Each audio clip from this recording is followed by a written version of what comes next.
Oui, alors je dirais pour la méditation, ouais, comme tu disais, que tu avais de la peine. Enfin, moi, ce que j'ai l'impression, l'erreur, souvent, enfin là où, souvent, c'est déjà qu'on cherche souvent à atteindre un état. Mais ça, voilà, déjà, ça, c'est pas la méditation. Je veux dire, dès qu'on veut tendre vers quelque chose, on va plus se crisper qu'autre chose. Si on cherche à atteindre, justement, même si effectivement le but c'est la paix, mais si on veut atteindre, je sais pas comment dire, justement, la méditation, c'est arrêter de produire des efforts. Et souvent, justement, on va faire un effort pour bloquer les pensées. Et ça va créer encore plus d'énervement. On va avoir des pensées, puis il y a une autre pensée qui va dire ah mais non, faut pas que je pense. Et puis ah mais non, il faut que je revienne sur le souffle. Et en fait, on crée encore plus de tension. Et moi, je sais qu'au début, parfois, je sortais de méditation encore bien plus tendu que quand j'y étais rentré. Et aussi, on veut atteindre un état de paix. Par exemple, oui, la méditation, je dois rentrer dans la paix. Et pareil, de nouveau, on n'est plus dans son... On est toujours dans ce qui crée les tensions, c'est justement le fait de vouloir atteindre toujours des choses, des buts, de vouloir, et qui nous déconnectent.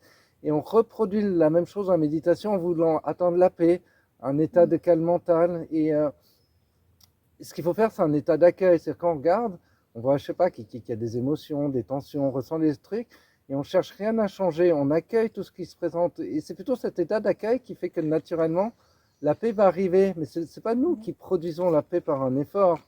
C'est toujours l'absence d'effort qui fait que la paix se révèle d'elle-même. Mais souvent, en méditation, on va aller chercher la paix. On va aller trouver. On a toujours cette habitude de vouloir produire par nous-mêmes quelque part. Et c'est ça qui fait que ça marche pas. Dans un premier temps, je dirais justement de laisser tomber l'idée déjà de vouloir atteindre quelque chose, de vouloir réussir sa méditation. Et parce que ça, c'est un peu justement les phénomènes qui créent tout le temps des tensions dans notre vie quotidienne. C'est qu'on veut toujours réussir sa vie, toujours obtenir quelque chose, toujours poser des actes pour obtenir un résultat, qui crée tout le temps une tension. Et on reproduit ces schémas, mais là, dans des buts spirituels, en méditation, je dois atteindre la paix, je dois atteindre la présence, la pure conscience, le truc. Et on reproduit, en fait, à un niveau spirituel, les mêmes erreurs qu'on produit à un niveau, je dirais, quotidien, professionnel, affectif. Et donc voilà, et souvent c'est ce qui fait que ça marche pas très bien la méditation. On lâche pas prise, voilà. Donc voilà, déjà, l'intention, c'est déjà de se dire, je ne cherche pas à atteindre quelque chose. J'accueille ce qui se présente. Et s'il y a des tensions, j'accueille les tensions. S'il y a de l'énervement, j'accueille l'énervement. Et je regarde l'énervement sans chercher à le transformer, sans chercher à le faire partir. Et si on l'accueille vraiment, je veux dire, de lui-même, de soi-même, ça va tomber d'une certaine manière. Mais si on cherche nous-mêmes à produire, à le faire tomber, ça marche pas bien. Voire pas du tout. Voire ça va faire empirer, quoi. Et donc, c'est ça le truc. Et sinon, l'autre truc simple, ben voilà, pour la méditation, qu'on ne pense pas au début, mais enfin, qui m'a beaucoup aidé, c'est d'être vraiment détendre le corps et se connecter justement au ressenti corporel. Et de ressentir toutes les tensions dans le corps, le truc et tout, et laisser tout ça retomber. Parce que si le corps est tendu, l'esprit agité, c'est sûr, bah, c'est lié d'ailleurs un peu les deux. Et on ne peut pas rentrer vraiment dans un état de calme intérieur, disons. Donc aussi au Mais si tu début. sens une tension quelque part dans le corps, je sais pas, dans le haut du dos, par exemple, je sais Ouais. pas, un blocage, qu'est-ce que tu fais? Tu mets ton attention sur le blocage sans Alors, rien faire ou tu tu mets fais ton quoi? attention dessus. Après, tu peux le truc. Déjà, tu peux regarder juste son intention. Puis tu peux sentir, par exemple, je sais pas, les épaules contractées. Tu regardes juste si tu arrives un peu à faire, juste à laisser tomber, laisser retomber un peu les épaules, le truc. Mais parfois, il y a vraiment une douleur. Bah non, tu peux Ça pas la reste, faire ouais. tomber.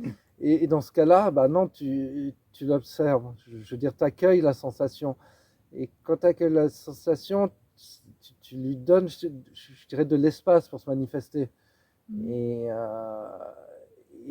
bah, justement, on va parler de la notion d'espace. Bah, l'élément espace, il est aussi très présent en méditation, dans le sens que tu regardes l'espace dans lequel aussi la sensation douloureuse se présente. Tu sens que quand tu as une douleur, souvent on met notre attention sur la douleur, mais on ne met pas vraiment notre attention bah, sur l'espace de conscience dans lequel apparaît cette douleur. Et on regarde vraiment un petit peu, on accueille cette sensation, et dans cet accueil, c'est comme ça que ça lui donne de l'espace qui va décrisper, ou d'une certaine manière la rendre moins problématique. Et c'est vraiment toujours cette idée d'accueillir ce qui y a, les messages du corps. Et si le corps il envoie de la douleur, on accueille, et le fait d'accueillir, bah, de nouveau, c'est comme si ça va donner une sorte de sentiment un peu d'espace pour que la sensation un peu se déploie. Et quand on la laissant se déployer, bah, elle perd aussi un peu de son aspect agressif. Après, je ne dis pas non plus qu'il y a des miracles, hein. Si on a une douleur gigantesque ou au dos et tout, ça peut aider. Je ne dis pas non plus qu'on ne va plus rien ressentir ou qu'il n'y a pas aucun problème, mais que dans tous les cas, ça va aider cette notion d'accueil de la sensation. Plutôt que souvent le réflexe habituel, c'est de dire non, je ne veux pas ressentir cette douleur. C'est quoi cette cochonnerie? Pourquoi mon corps me fait ça? Et là, en fait, on crée encore plus de tension. Et tandis que vraiment, bah, on observe, l'idée aussi beaucoup de la méditation, c'est d'être un observateur. On dit, c'est-à-dire qu'on observe vraiment ce qui se passe sans chercher que ce soit bien ou mal. On observe sans jugement. Et si c'est mal, on observe que c'est mal. Si c'est douloureux, on observe que c'est douloureux. Et parfois même, on peut même rentrer dans le cœur de la douleur et vraiment dire, mais c'est quoi cette sensation? Bah, qu'est-ce que c'est cette sensation? Parfois, on peut quel message, quel sens, mais vraiment de la ressentir. Et puis parfois aussi, quand on la ressent, on peut avoir l'impression d'un coup que le corps nous dit quelque chose aussi. Quelque part, elle n'est pas juste là pour nous embêter. C'est pas que le corps qui est devenu idiot. C'est que souvent, on peut sentir qu'il y a un message d'alerte en fait dans cette douleur, qu'elle est là un peu pour nous sauver, qu'elle nous dit, mais cherche à te réveiller quelque part. Et donc voilà, au final, c'est vraiment l'état. La méditation, c'est vraiment un état d'accueil. Et si tu es vraiment dans cet état d'accueil, bah, la paix, au bout d'un moment, arrive d'elle-même.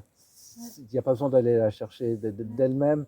Tu vas commencer à te sentir plus en paix, tu vas te sentir plus vaste, si je puis dire. Tu vas te sentir moins prisonnière dans le corps. Tu auras l'impression que le corps devient moins solide. Je ne sais pas comment dire. Tu seras plus au niveau de la conscience, de l'esprit.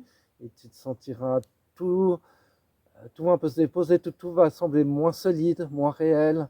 Et tu te retrouves un peu une vision un peu onirique, si je puis dire, mais tout ça arrive naturellement. C'est pas toi qui le produis. C'est ça, il faut surtout pas chercher à le produire. Bah, je pense que c'est le moment pour démarrer. Pour démarrer, voilà. Je Moi, je voulais juste dire que moi j'ai une douleur là depuis un mois, quoi. Et j'arrive pas à... J'aimerais rentrer dans la douleur. Et justement, j'arrive pas à savoir ce qu'elle veut me dire, mais des fois, je peux même plus porter, quoi. Ouais, ça j'imagine. Et alors, je vous dis ça entre parenthèses, et en fait, depuis que je suis là, j'ai plus mal. C'était juste pour vous dire ça. Je me suis dit, mais mince, c'est psychologique ou quoi? Mais parfois on peut être étonné, un petit changement de truc. Et oui, je me dis, mais mince, j'appréhendais de porter mon sac parce que je me suis dit, je vais avoir mal. Ah bah non, c'est comme si je n'avais rien eu. Alors que ça fait un mois que je me dis, il y a un truc là. Et parfois juste le ressentir. Mais j'aimerais aller dans cette douleur. Voilà, mais rentre dedans et puis... J'arrive pas... Il n'y a pas besoin forcément non plus. Parfois, on peut sentir qu'elle nous dit quelque chose par rapport à notre vie, je sais pas, notre famille, nos parents, la relation avec quelqu'un, avec le travail. Mais parfois, effectivement, il n'y a aucun message. Mais juste le fait il n'y a pas forcément besoin qu'il y ait non plus un message mental, une image claire par rapport à son passé, son vécu. Juste le fait de rentrer dedans est déjà suffisant parfois. Et rentrer dedans, c'est juste ressentir. Juste la ressentir et l'accueillir. Et ça la libère. Et parfois, le message, il peut venir même beaucoup plus tard, ou parfois, il n'y a même pas de message, mais un truc, et que voilà, il n'y a pas forcément besoin voilà, de toujours faire des liens entre la douleur. Mais moi, je sais, je cherche beaucoup. Et on cherche beaucoup, mais parfois, on cherche trop. Parfois, il y en a un qui se fait, puis c'est bien, ça peut être libérateur. Oui, parce que je pense que, moi, je marche comme ça, c'est que ça me permet de prendre conscience et après je lâche en fait. Ouais, c'est pour ça, bien sûr, c'est bien, si un ménage c'est bien. Et je lâche. Mais c'est ça, voilà. Mais là, j'arrive pas à lâcher. Voilà. Faut que je vienne plus souvent dans la soirée en fait. Mais tant que le message n'est pas là, ressentir tout simplement. Bah, oui. Voilà.